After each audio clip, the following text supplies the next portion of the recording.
શક્તિ વાવાઝોડા અંગે અંબાલાલ પટેલની આગાહી સામે આવી છે, જેમાં તેમનું અનુમાન છે કે વાવાઝોડું યુટર્ન લઈને ગુજરાત આવશે તો ચિંતાનો વિષય બની શકે છે। અંબાલાલ પટેલનું વધુમાં કહેવું છે કે 7, 8 અને 9 ઓક્ટોબરે રાજ્યમાં ભારે વરસાદની સંભાવનાઓ રહેલી છે અને સાયક્લોનથી કહી શકાય કે અસરથી ભારે પવન સાથે વરસાદની આગાહી કરવામાં આવી છે। વાવાઝોડું નબળું પડશે તો પણ ભારે અસર રહેશે અને 100 કિલોમીટર પ્રતિ કલાકની ઝડપે પવન ફૂંકાઈ શકે છે। પશ્ચિમ સૌરાષ્ટ્ર દક્ષિણ ગુજરાતમાંથી ભારે વરસાદની આગાહી કરવામાં આવી છે। શક્તિ વાવાઝોડા અંગે જોઈએ તો આગામી 72 કલાકમાં ગુજરાતના હવામાનમાં પલટો આવશે।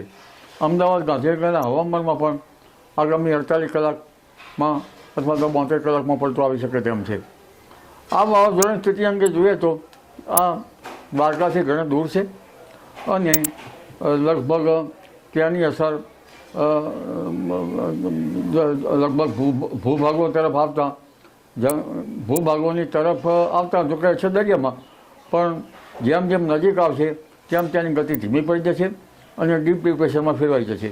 પરંતુ આ વાવાઝોડાના કારણે લગભગ પશ્ચિમ સૌરાષ્ટ્રના ભાગો, જામનગરના ભાગો, દ્વારકાના ભાગો, પોરબંદરના ભાગો અને કેટલાક ગીર સોમનાથના ભાગો અને દક્ષિણ સૌરાષ્ટ્રના ભાગોમાં તેની અસર થશે।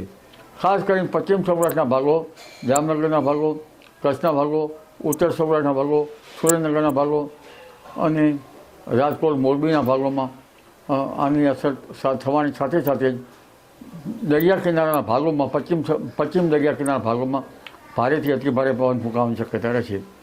જેમ જેમ વાવાઝોડું નજીક આવશે તેમ તેમ તેની સ્પીડમાં લગભગ 55, 60 કે 65 કિલોમીટરની ઝડપના પવનો ફૂંકાશે, પરંતુ દરિયામાં નજીક આવતું જશે તેમ તેમ લગભગ 100 કિલોમીટર અને ગસ્ટિંગ 120 કિલોમીટરની ઝડપે પવન ફૂંકાવાની શક્યતા રહેશે। અને તારીખ 18 ઓક્ટોબરથી 20 ઓક્ટોબર સુધીમાં ફરી લો પ્રેશર બનવાની શક્યતા રહેશે।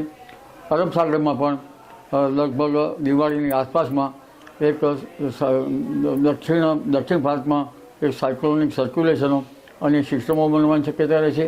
પરંતુ નવેમ્બરની શરૂઆતમાં દક્ષિણ ભારતમાં ભારેથી અતિભારે વરસાદ થવાની શક્યતા રહેતા તેની અસર ગુજરાત ઉપર થતાં ગુજરાતમાં માવઠા જેવું હવામાન થઈ શકવાની શક્યતા રહે।